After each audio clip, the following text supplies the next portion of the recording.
Halo teman-teman SMP yang luar biasa, selamat datang di sesi penjelasan kita kali ini.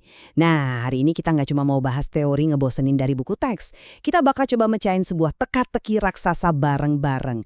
Coba deh kalian bayangin, negara kita ini ibarat sebuah sekolah yang super besar, di mana jumlah muridnya tuh berubah-ubah setiap detik. Seru kan? Kita bakal bongkar misteri besar yang ngatur kehidupan kita semua, yaitu dinamika penduduk. Yuk kita mulai. Oke, biar makin kebayang, coba lihat angka yang satu ini. 285,7 juta jiwa. Wah, gede banget kan? Ini tuh bukan skor main game loh.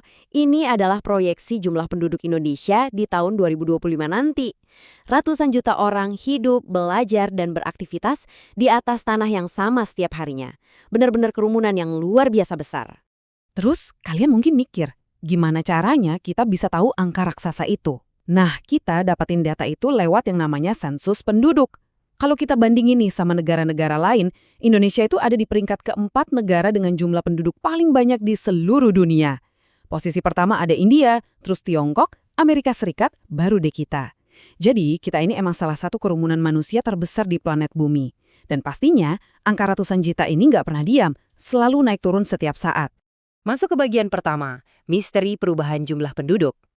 Kok bisa sih? Angka yang jutaan tadi terus berubah. Nah, inilah yang kita sebut dengan dinamika penduduk. Simpelnya, dinamika penduduk itu ya perubahan jumlah orang di suatu wilayah dari waktu ke waktu. Perubahan ini nggak terjadi secara ajaib, teman-teman. Ada 3 kepingan puzzle utama yang selalu bikin angka populasi kita bertambah atau berkurang. Lanjut ke bagian kedua, 3 penyebab utama. Nah, ini dia, mesin penggeraknya. Kalian harus ingat 3 istilah geografi yang keren ini ya. Pertama, ada kelahiran atau nama ilmiahnya natalitas. Kedua, kematian yang kita sebut mortalitas. Dan yang ketiga, perpindahan alias migrasi. Natalitas, mortalitas, dan migrasi ini terjadi terus-terusan secara bersamaan setiap hari. Biar gampang dan nggak kerasa kayak rumus matematika yang ribet, ingat aja perumpamaan sekolah raksasa kita tadi. Jadi, P atau populasi total itu sama dengan L dikurang M ditambah I dikurang E. Logikanya gini, jumlah total murid di sekolah kita alias P adalah jumlah murid baru yang masuk atau lahir, itu L, dikurangi murid yang udah lulus atau meninggal, itu M, terus kita tambahin lagi sama murid pindahan yang masuk ke sekolah kita, yaitu I, dan dikurangi murid yang pindah keluar sekolah, yaitu E. Gampang banget kan ngebayanginnya? Yuk kita bedah satu-satu mulai dari kelahiran. Di dunia nyata, pastinya mustahil dong para peneliti ngitung tiap bayi yang lahir satu persatu ke seluruh pelosok Indonesia. Makanya, dipakai sebuah resep praktis yang namanya CBR atau Crude Birth Rate. CBR ini ngasih tahu kita berapa banyak bayi yang lahir dari setiap 1000 penduduk dalam waktu 1 tahun. Ini cara yang jauh lebih smart buat ngukur secepat apa kerumunan kita nambah karena bayi-bayi baru. Kalau tadi kelahiran, sekarang kebalikannya. Kita punya yang namanya kematian atau CDR, singkatan dari Crude Death Rate. Konsepnya sama persis kok. Angka ini nunjukin rata-rata jumlah orang yang meninggal dari setiap 1000 penduduk per tahun. Dengan ngebandingin 2 angka ini, dari 1000 orang berapa yang lahir dan berapa yang meninggal, kita jadi tahu nih posisi populasi kita lagi naik apa turun. Bagian ketiga, jenis perpindahan penduduk. Ini nih bagian puzzle yang paling dinamis. Kita ini kan manusia yang suka bergerak ya, bukan pohon yang diam aja di satu tempat. Kita bahas pergerakan lintas negara dulu nih. Ada imigrasi versus emigrasi.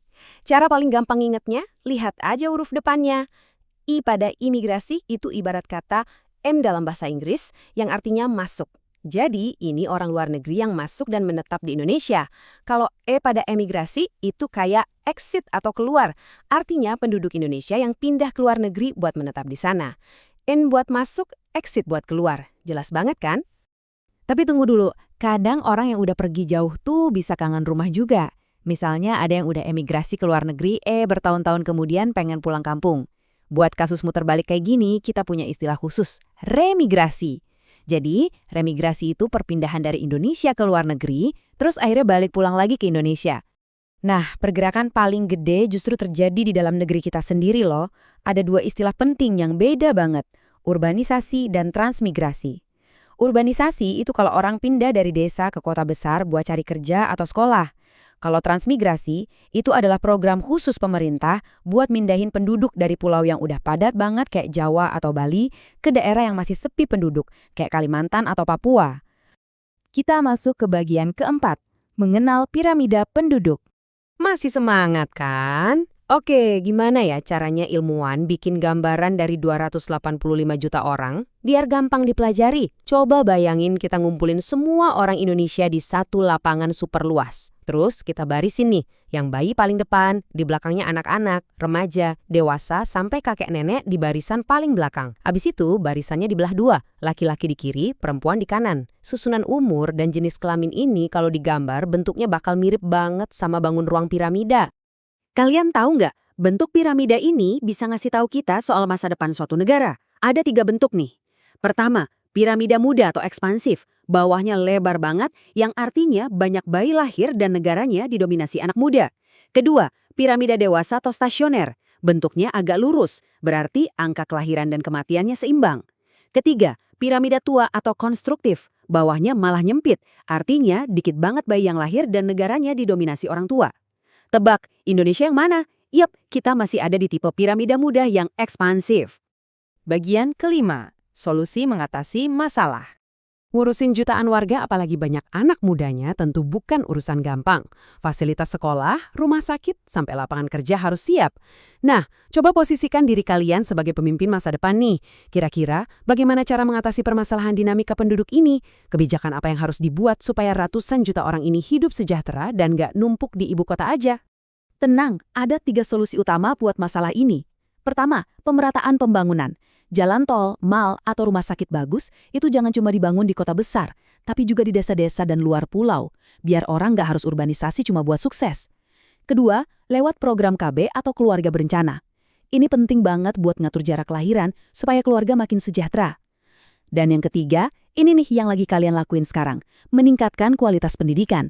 Penduduk yang cerdas dan berpendidikan pasti bisa nemuin solusi buat masalah sesulit apapun.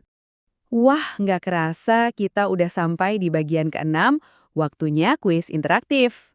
Waktunya ngetes ingatan kalian dari pembahasan kita tadi. Coba perhatiin kasus ini. Kalau ada seseorang yang mutusin buat ninggalin desanya yang tenang, terus pindah buat menetap di kota besar yang sibuk banget demi nyari pekerjaan, nah, disebut apakah jenis perpindahan penduduk itu? Tulis jawaban kalian di kolom komentar ya. Tapi tunggu dulu, ada aturannya. Wajib pakai format ini tanpa spasi, kelas, garis bawah, nama, garis bawah, jawaban.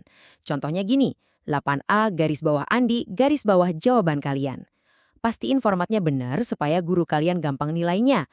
Makasih banyak udah dengerin sesi penjelasan kali ini sampai habis. Tetap semangat belajarnya dan sampai jumpa di materi seru kita selanjutnya.